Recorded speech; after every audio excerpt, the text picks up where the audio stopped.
You know, there is a specific kind of silence that settles in a room when a family has run out of things to say to each other. It's not a peaceful silence. It's heavy, it's jagged, and it's filled with the kind of exhaustion that comes from months, maybe years, of screaming into a void. I've sat across from thousands of people in my career, and I've learned that the most dangerous place a human being can live isn't in a bad neighborhood or a broken home. It's inside a mind that has turned against itself. When I first looked at Lucas, a 19-year-old kid with deep circles under his eyes and hands that wouldn't stop moving, I didn't see a crazy person. I didn't see a patient or a problem. I saw a young man who was living in a state of absolute, unadulterated terror. He looked like a soldier who had been in the trenches for too long, hypervigilant, waiting for a shell to drop that only he could hear. Before we even walked onto the stage, I spent some time reviewing the files, the videos he'd recorded, and the frantic emails his mother, Diane, had sent to our producers. The labels were already being slapped onto him like stickers on a piece of luggage.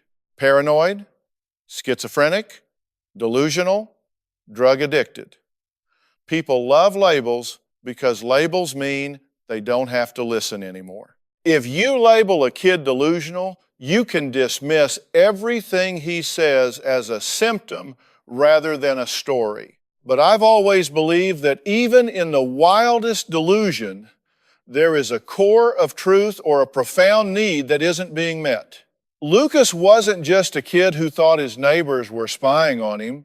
He was a kid who felt hunted in his own sanctuary. And until I understood why his reality had fractured, I couldn't help him pick up the pieces. When Lucas sat down in that chair, he didn't lean back. He sat on the very edge, his eyes scanning the studio lights, the rafters, the audience, as if he were looking for the hidden cameras he was certain were following his every move. His mother sat next to him, but they might as well have been on different planets.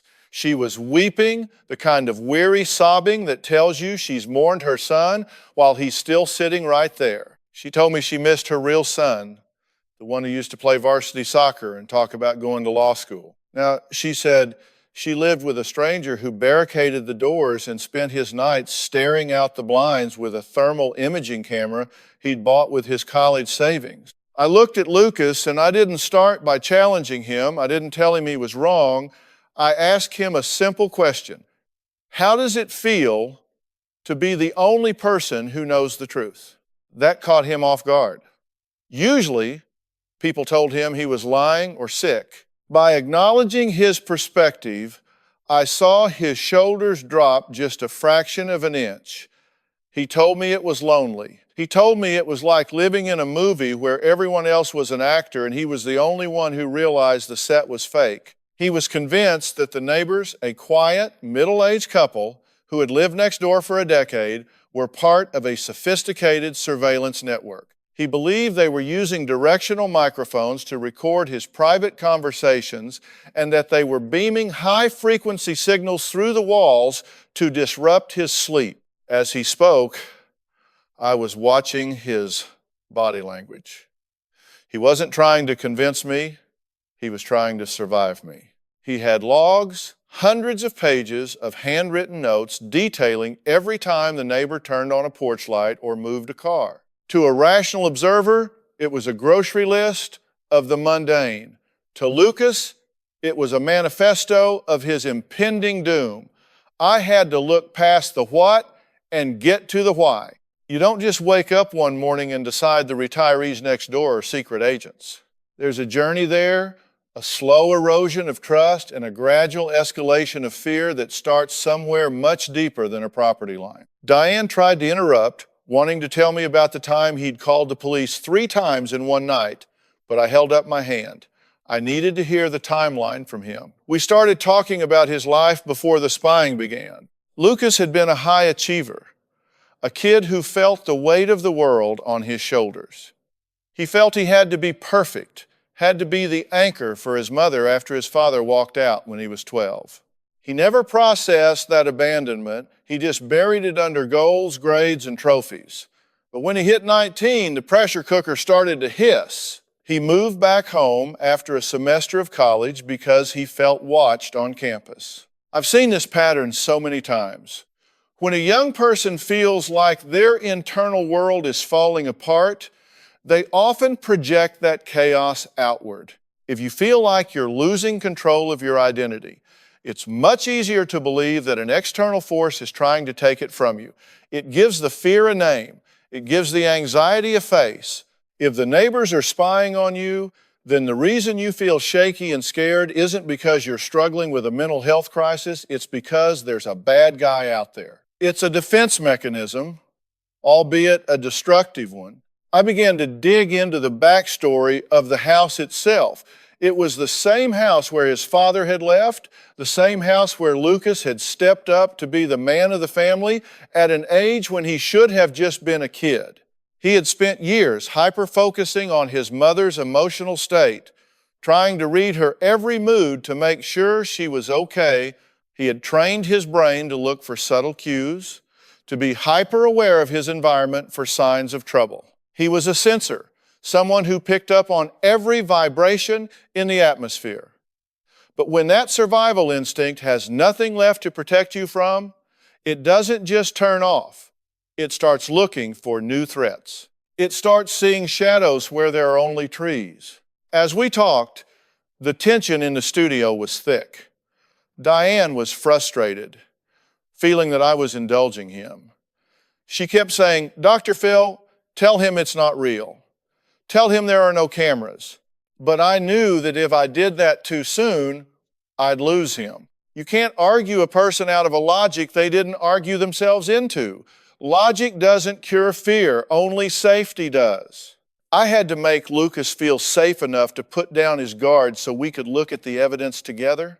He told me about the clinking sounds in the vents and the way the neighbor's Wi-Fi signal seemed to pulse when he walked into certain rooms. He was using the language of science to validate a feeling of deep-seated vulnerability. I asked him about the first time he felt this way. He traced it back to a night about 14 months ago. He was sitting in his room trying to study for an exam, and he felt a sudden, sharp pang of loneliness, the realization that his father wasn't coming back and that his mother was getting older. In that moment of profound isolation, he heard a car door slam outside.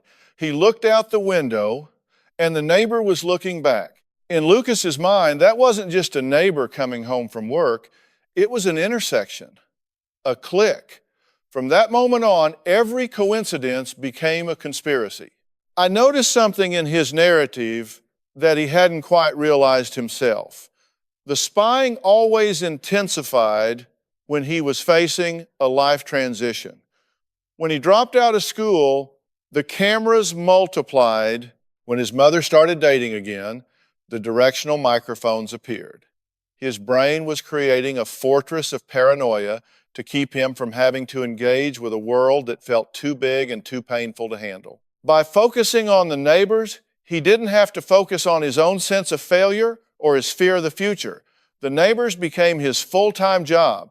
It was a tragic sort of employment. I looked at him and said, "Lucas, you are working 24 hours a day on a project that is killing you. You're the CEO of your own nightmare. And business is booming." But here's the thing, I don't think you're a liar. I think you are seeing exactly what your brain is telling you to see. But the brain is a powerful storyteller, and sometimes it tells us lies to keep us from feeling something even worse. He stared at me, his eyes moistening. For the first time, he didn't look like he was searching for a camera. He looked like he was searching for a way out. As we sat there, the air in the room seemed to vibrate with a different kind of energy.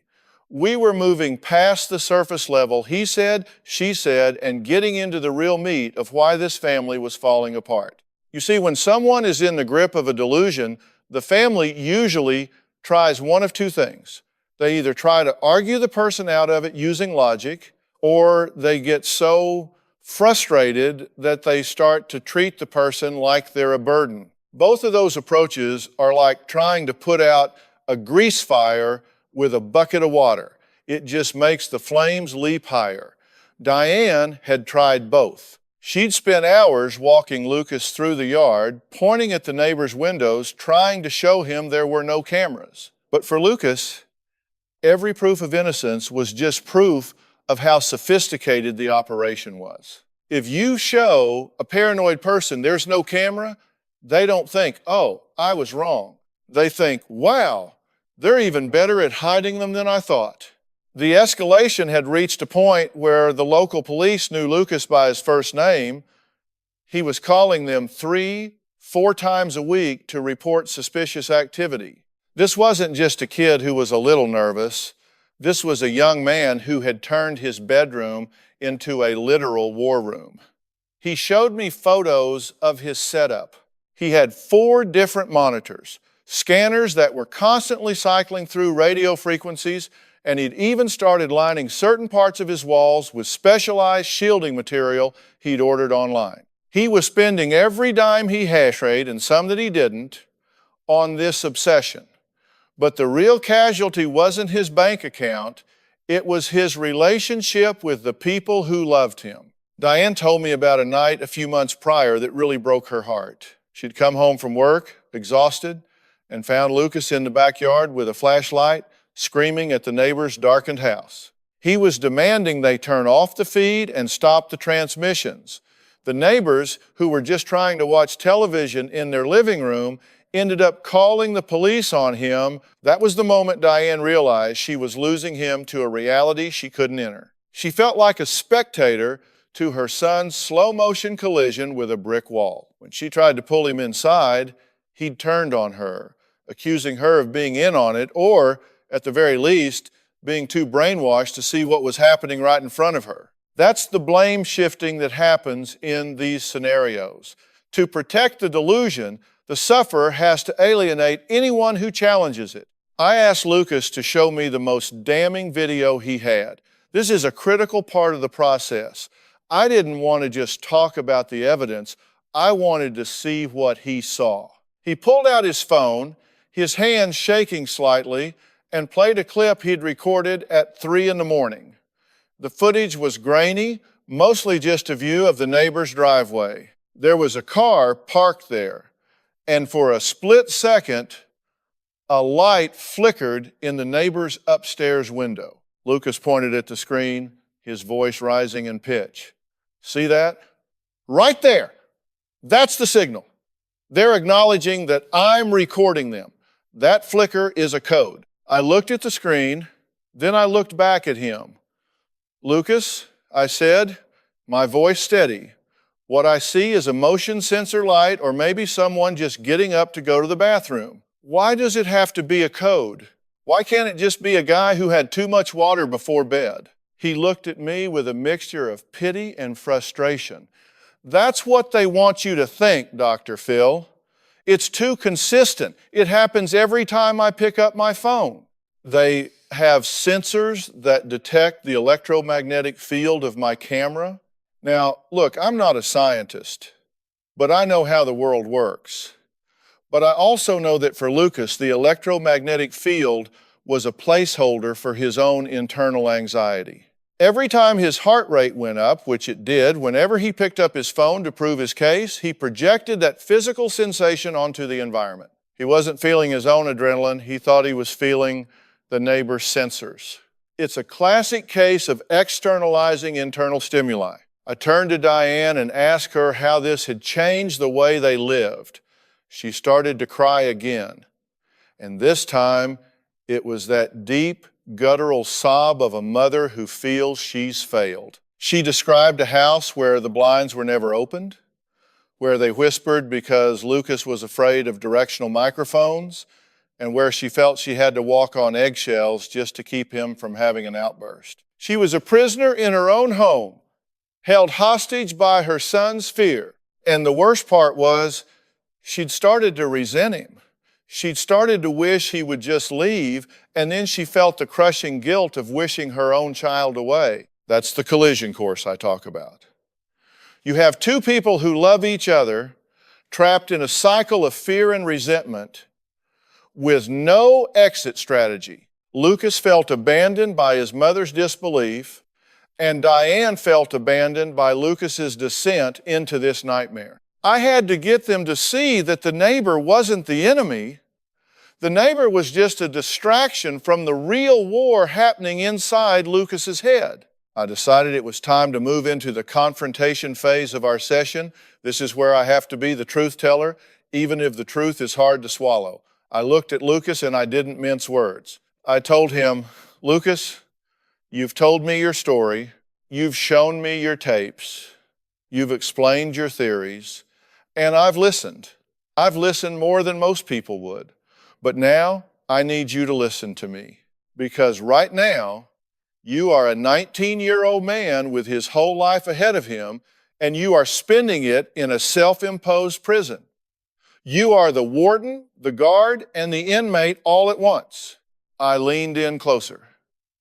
Do you think it's possible, just a 1% chance, that your brain is playing a trick on you? That because you felt so out of control when your dad left, and so much pressure to be the hero for your mom, that your mind created a threat you could actually fight? Because you can't fight a father who isn't there, and you can't fight the passage of time. But you can fight a neighbor with a camera. You can buy equipment. You can write logs. It gives you a sense of agency, doesn't it? It makes you feel like you're doing something. The look on his face was one of pure, raw vulnerability. He didn't jump to defend his theory. He just sat there. I could see the wheels turning. I was offering him a way out of the delusion that didn't involve him being crazy. I was offering him a psychological explanation that allowed him to keep his dignity while acknowledging that his reality was flawed. I then turned the heat up a little. I brought out a guest I'd invited to the show, a professional private investigator and surveillance expert. I'd had him go to Lucas's neighborhood with permission to inspect the area. I wanted to bring some cold, hard facts to the table. When the expert walked out, Lucas's body language changed. He went back to that hypervigilant state, eyeing the man like he was a double agent.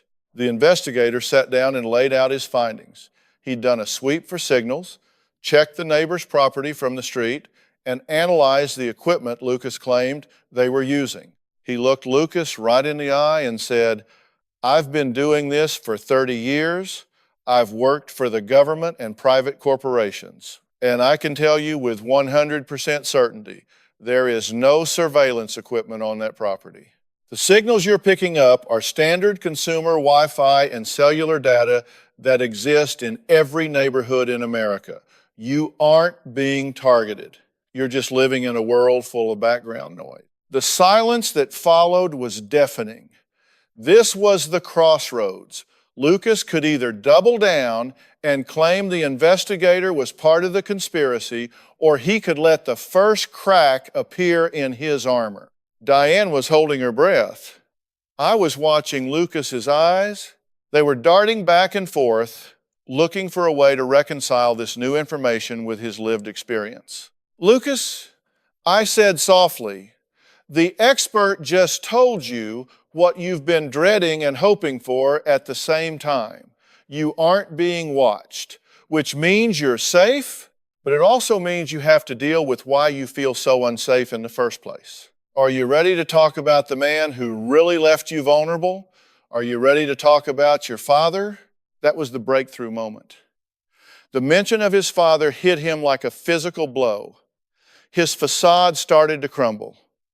He didn't talk about cameras anymore. He started talking about the day his dad packed his bags. He talked about the silence in the house after the door closed. He talked about how he felt he had to watch the doors and windows from that day on, just in case something else was taken away. We were finally getting to the why. The neighbors weren't spying. Lucas was just waiting for the other shoe to drop, and his mind had filled in the blanks with a high-tech thriller. It was a heartbreaking realization, but it was the only way forward. We spent the next hour peeling back the layers of that trauma. We talked about the burden of being the man of the house at 12 and how he had never allowed himself to be a vulnerable child. The paranoia was just a mutated form of the protection he thought he owed his mother. As we moved toward the end of the segment, I could see a visible change in him. He looked smaller somehow, but also lighter. The weight of the world wasn't gone, but he was no longer trying to carry it alone. We talked about the path forward, intensive therapy, perhaps some medication to help quiet the noise in his brain, and a commitment to rebuilding the trust with his mother. But I'm a realist. I told them both that this wouldn't be fixed in a day. You don't spend years building a fortress and then expect it to vanish in an hour. There would be bad days. There would be nights when he'd hear a sound and want to grab his thermal camera. But the difference now was that he had a check in place. He had a language to describe his fear that didn't involve the neighbors. Diane reached over and took his hand. For the first time in years, Lucas didn't pull away. He gripped her hand back hard. It was a small gesture, but in the context of their story, it was a miracle. I looked at the audience and then back at the camera. I wanted people to understand that Lucas wasn't a villain and he wasn't crazy in the way the world uses that word. He was a survivor whose survival instincts had gone haywire. You know, I said to the viewers, we all have neighbors in our minds. We all have things we're afraid of, things we project onto the world around us. The question is, are you going to let those shadows run your life, or are you going to turn on the light? The room didn't just go quiet after that breakthrough about his father. It went still. It was that kind of stillness you feel right after a storm passes, where the air is heavy, but the danger has moved on. I watched Lucas, his eyes, which had been darting around for hidden lenses and laser microphones for the better part of 2 years, were finally fixed on one thing, his own lap. He looked like a little boy again. It's a recurring theme in my work. Underneath the most aggressive behaviors, the most elaborate delusions, or the deepest anger, you almost always find a child who was hurt and never got an explanation. I leaned forward, making sure he was looking at me. I said, Lucas, you've been looking for the enemy behind the curtains, through the vents, and under the floorboards. But the enemy isn't the couple next door. The enemy is a feeling of powerlessness that started the day your dad walked out that door. You felt small.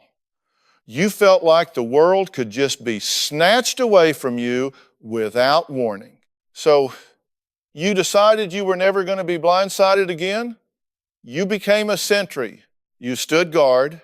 But you can't stand guard against the past, son. It's already happened. He nodded. A slow, painful movement. But here's the thing about psychology. It's never a straight line from aha to I'm cured. The brain is a stubborn organ. It doesn't like to give up the tools it's used for survival, even when those tools are breaking your life.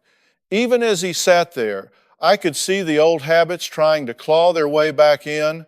He looked at the private investigator again, and I could see the doubt flickering in his eyes. He said, but doctor, Phil, what about the heat signatures? I saw them on the thermal cam. Living things don't just glow like that through a brick wall unless there's a power source. I didn't get frustrated. I knew this was coming. Lucas, I said, do you know what a confirmation bias is? It means that once you decide on a conclusion, your brain will interpret every piece of data to support that conclusion. If you believe there's a spy in the wall, then a warm pipe, a neighbor's heater, or even a reflection of your own body heat becomes proof of a conspiracy. You weren't looking for the truth, you were looking for evidence to justify your fear. Because if there is no spy, then you're just a 19-year-old kid who's struggling with his mental health. And for you, that's a lot scarier than being a target of an international surveillance ring. Being a target makes you important. Being a target makes you special. Being a kid with a burgeoning psychological disorder makes you feel broken. And I know you don't want to be broken. I turned to Diane I needed her to understand her part in this dance. Diane, I said, how many times have you looked at those thermal photos with him? How many times have you walked the perimeter of the yard just to prove he was wrong? She admitted she'd done it hundreds of times. I told her, every time you engage with the content, you can't argue with a fever and you can't logic someone out of a hallucination. By trying to prove him wrong on his terms, you were actually keeping the fire burning. You have to stop being his deputy investigator and start being his mother again. You have to say, Lucas, I love you. I see that you're scared, but I am not going to talk about the neighbors anymore. I'm going to talk about you. This is where the confrontation gets uncomfortable. I had to address the secondary gain, the benefits Lucas was getting from being spied on. I asked him, what happens if we take the cameras away today? What if we prove, beyond a shadow of a doubt, that no one is watching you? What do you do tomorrow morning? Do you go back to college? Do you get a job? Do you start dating? Or do you just sit in a quiet room and realize you've lost 2 years of your life to a ghost? He looked terrified at that thought. The spy story was a full-time job. It took up 18 hours of his day. It gave him a purpose.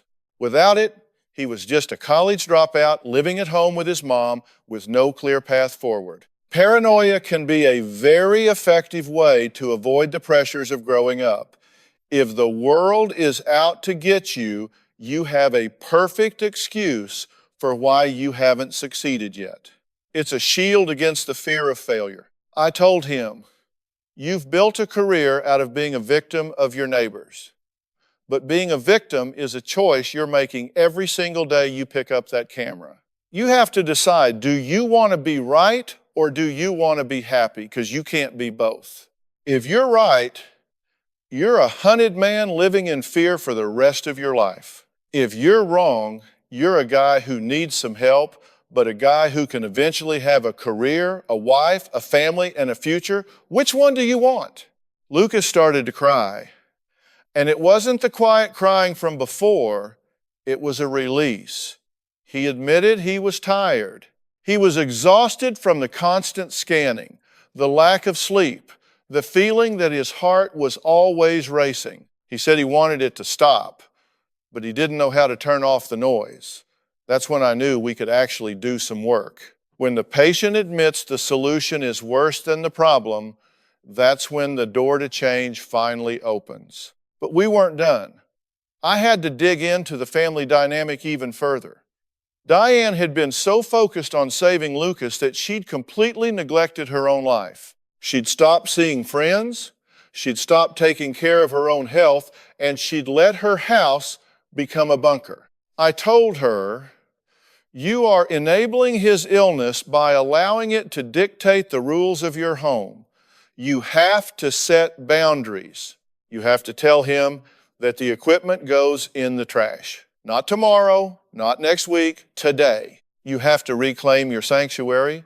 If you don't respect the reality of your own home, why should he? I saw Lucas tense up. The thought of losing his equipment, his security blanket, was physically painful for him.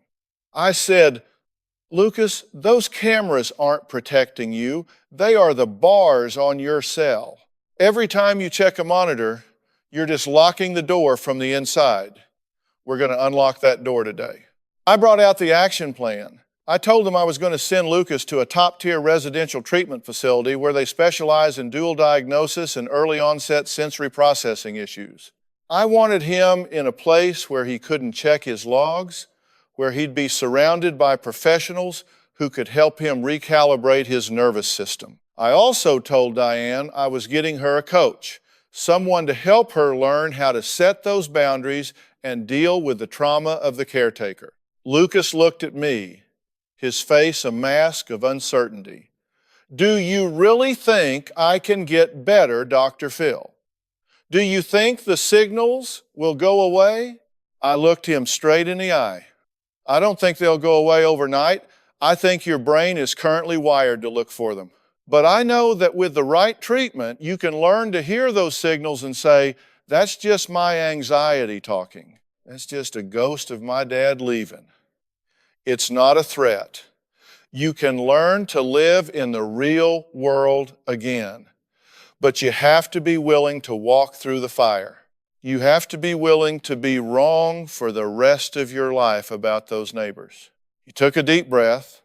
I could tell he was hovering on the edge.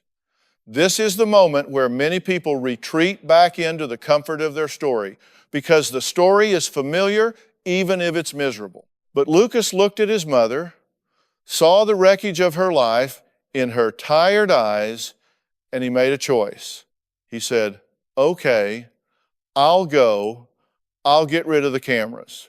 The audience erupted, but I stayed focused on him. This was the easy part, the TV moment.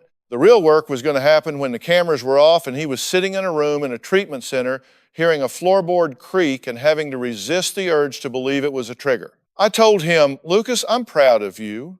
It takes more courage to admit you might be wrong than it does to fight an imaginary spy. You're taking your power back today. I turned to the audience and said, we see this all the time, families caught in a loop. They think they're fighting an external enemy, a drug, a neighbor, a boss, but they're really fighting an internal fracture that hasn't been healed. If you don't deal with the why, the what will never change. But as we were wrapping up, something happened. Lucas looked at the private investigator one last time and asked, are you sure? Like, absolutely sure there were no wires in the fence? It was a reminder that this isn't a movie ending. It's a process. I told him, I'm sure. And even if there were, it wouldn't matter. Because you're going to be a man who doesn't care what's in the fence because you're too busy living your life. When the cameras stopped rolling and the studio lights dimmed, that's when the real heavy lifting began. You see, a television show is a catalyst, but it isn't the cure. I walked backstage and found Lucas sitting in a folding chair, his head in his hands. The adrenaline of the confrontation had worn off, and in its place was a hollow, echoing fear. He looked up at me, and for a second, I saw that old flicker of suspicion in his eyes. He was wondering if the backstage crew was part of the network too. It's like a person who's spent years in a dark cave. Even when you lead them out into the sunlight, their eyes keep searching for the shadows. I put a hand on his shoulder and told him, the hardest part isn't agreeing to go, Lucas. The hardest part is trusting that the world is actually as quiet as it seems. We didn't waste any time. I had my team coordinate with Diane to get the surveillance center in Lucas's bedroom dismantled immediately. I told her, if that equipment is still there when you get home, the temptation for him to crawl back into that foxhole will be too great. You have to purge it. It was a brutal process for her. She told me later that as she was unplugging the monitors and bagging the thermal cameras, she felt like she was tearing down the only language her son had spoken for 2 years. But she did it. She took 3 carloads of gear to a local e-waste facility and watched them crush it. She said she felt a physical weight lift off her chest with every crunch of plastic and glass. That's what reclaiming your sanctuary looks like. It's messy, it's expensive, and it's absolutely necessary. Lucas went straight from the airport to a residential treatment center in the desert. It was a place designed to strip away the noise of the modern world. No phones, no internet, no frequencies to monitor. For the first 72 hours, he was in a state of near constant panic. He was convinced that the facility was just a more high-level observation deck. He'd stand in the middle of the courtyard, staring at the birds, certain they were drones. He'd check the smoke detectors in his room for pinhole lenses. This is what we call the extinction burst. When a behavior is about to die out, it gets much worse before it gets better. His brain was screaming for the familiar security of his paranoia. I stayed in touch with his clinical team. They were using a combination of cognitive behavioral therapy and what we call exposure and response prevention. They didn't tell him he was crazy. They just asked him to sit with the discomfort of not knowing what was behind the wall. They taught him to recognize the physical signs of an anxiety attack, the shallow breathing, the racing pulse, and to label them for what they were. Instead of saying the neighbors are beaming signals at me, he had to learn to say, my chest is tight because I'm feeling vulnerable right now. It's about moving from an external locus of control to an internal one. Back at home, Diane was doing her own work. She started seeing a therapist who specialized in family systems. She had to look at why she had allowed herself to become a supporting character in Lucas's delusion for so long. We talked about her own history, her own fear of abandonment after her husband left. She realized that by humoring Lucas's theories, she was trying to keep him close. She was afraid that if he got well, he wouldn't need her anymore, or worse, he'd leave her just like his father did. This is the toxic glue that keeps dysfunctional families together. They are bonded by their crises. I told her, you have to be healthy enough to let him go, even if it means he goes and lives his own life far away from you. That's the ultimate act of a mother's love becoming unnecessary. About a month into his stay, Lucas had what the doctors called a watershed moment. He was in a group therapy session, and another young man was talking about his addiction to heroin. The kid was describing the way he'd lie to his mother to get money, the way he'd see enemies everywhere when he was high. Lucas told his therapist later that he realized his paranoia functioned exactly like a drug. It gave him a rush, it gave him a purpose, and it allowed him to escape the reality of his life. He saw that he wasn't special because he was being spied on. He was just another person using a distraction to avoid a deeper pain. When he finally called me from the facility to schedule check-in, his voice sounded different. It was slower, more resonant. He wasn't talking in that clipped, rapid-fire way that people do when they're looking over their shoulder. He told me, Doctor, Phil, I realized that for 2 years, I wasn't actually living in my house. I was living in a map I'd drawn of my house. And I'd drawn monsters in all the corners. That's a powerful insight for a 19-year-old. He was starting to see that his reality was a construct. But then came the first real test. A new resident arrived at the center, a man who happened to be an amateur radio enthusiast. He started talking about frequencies and signal strengths, and Lucas felt that old cold wind blow through his soul. He felt the urge to start investigating again. He spent an entire night staring at the ceiling, convinced the new guy was a plant sent to test him. This is the outcome phase in the real world. It's not a straight line up, it's a jagged path. Lucas didn't go back to his old ways, though. Instead of secretly recording the guy or building a shield, he went to his counselor the next morning and said, I'm triggered. My brain is telling me this guy is a threat, and I know that's a lie, but it feels like the truth. That's the breakthrough in action. It's the ability to feel the impulse and choose not to act on it. I've always said that you can't control what pops into your head, but you sure as heck can control what you let stay there and take up residence. He stayed in treatment for 90 days. During that time, Diane transformed their home. She repainted Lucas's room, got rid of the heavy blackout curtains, and planted a garden in the backyard right along the fence line where the spying used to happen. She was sending a signal to her own subconscious. This is a place of life, not a place of surveillance. She even went over to the neighbors, the couple Lucas had accused of being spies, and apologized. She didn't have to give them all the clinical details. She just said, my son has been going through a very difficult health crisis, and I'm so sorry for the stress we caused you. They were incredibly graceful about it. It turns out they weren't secret agents. They were just two people who liked gardening and were worried about the kid next door. When Lucas finally came home, the air was different. He walked into his old room and didn't look for cameras. He looked at the new paint. He looked at the open windows and he sat on his bed and cried. He told his mother, "It's so quiet. I forgot how quiet it could be." But quiet can be scary too. When the noise of the delusion stops, you're left with the quiet of your own thoughts. You have to face the fact that you're 19, you have no job, no degree, and a gap in your resume labeled paranoia. I told him during our follow-up, don't try to make up for lost time all at once. You spent 2 years digging a hole. Don't expect to build a skyscraper in a week. Just focus on being right today.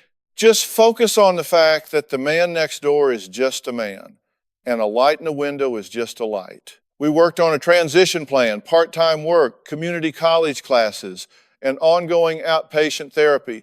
I wanted him to have structured freedom. Too much structure, and he'd feel controlled.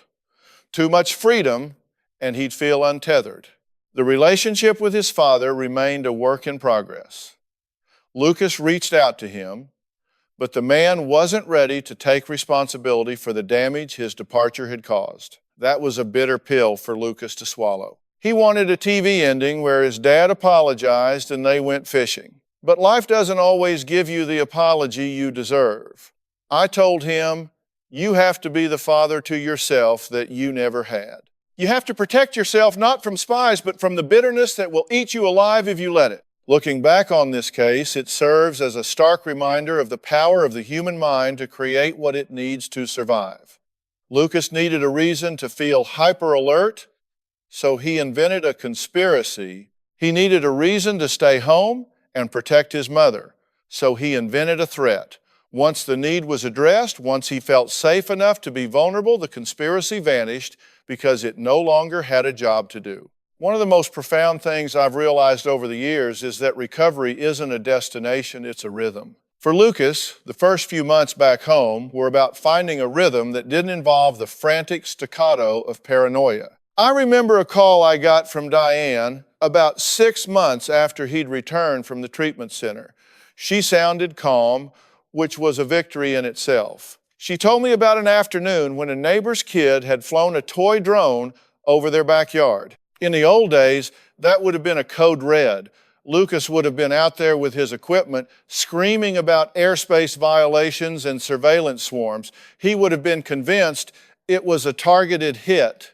But that day, he was sitting on the porch with a book.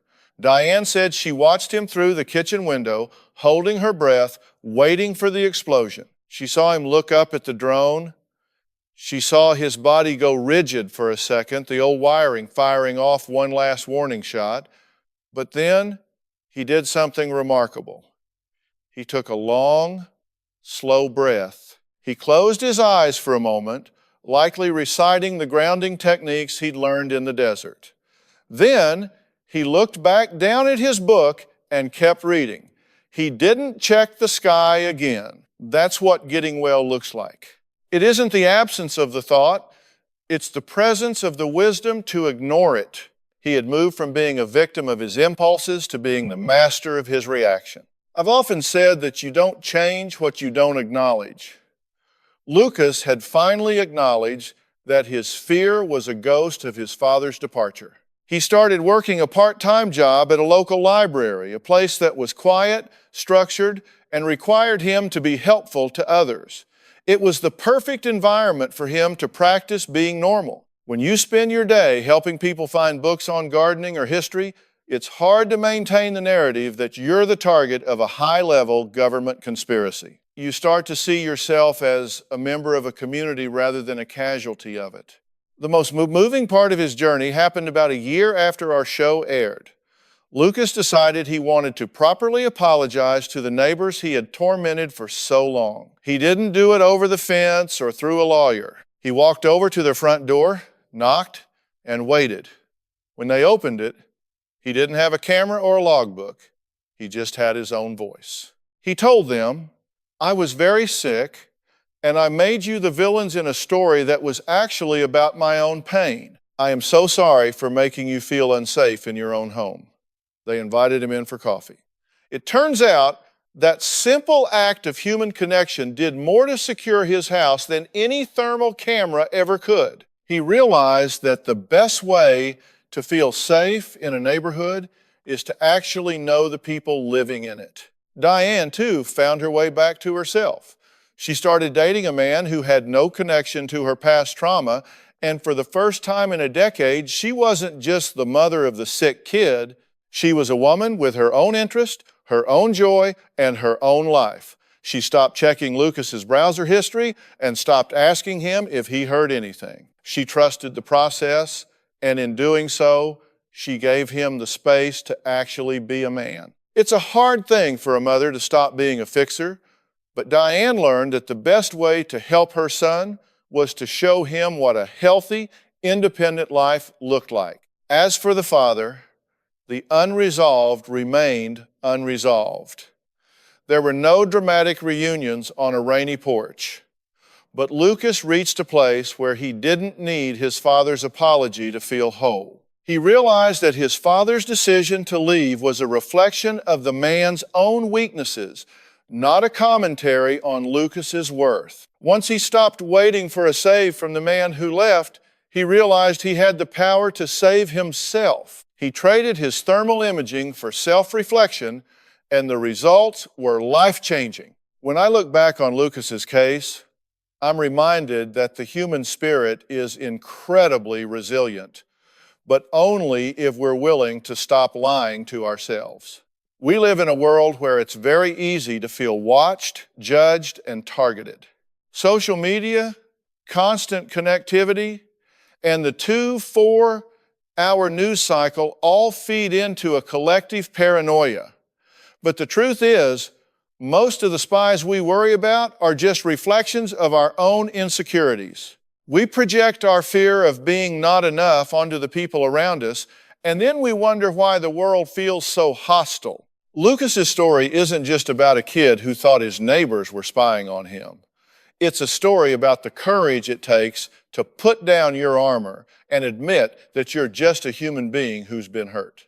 It's about the fact that safety isn't something you buy at an electronics store. It's something you build through honesty, therapy, and a whole lot of hard work.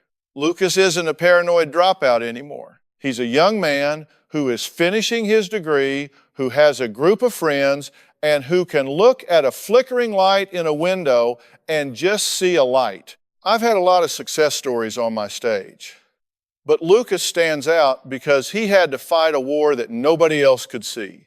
He had to win a battle against his own biology and his own history, and he did it. He stopped looking for the enemy outside and started healing the heart within. And that, more than any breakthrough moment on television, is what I call a life-changing result. You don't have to be a victim of your past, and you don't have to be a prisoner of your own mind. There is always a way out, but you have to be willing to stop looking for it through a lens and start looking for it in the truth. I checked in with him recently, and he told me something I'll never forget. He said, "Dr. Phil, I used to think the world was watching me. Now, I'm just happy to be the one doing the watching the sun come up, watching my mom smile, and watching my own life finally start. That's the outcome we all hope for. That's the reason I keep doing what I do. Because when one person finds their way out of the dark, it gives a little bit of light to everyone else who's still searching for the door."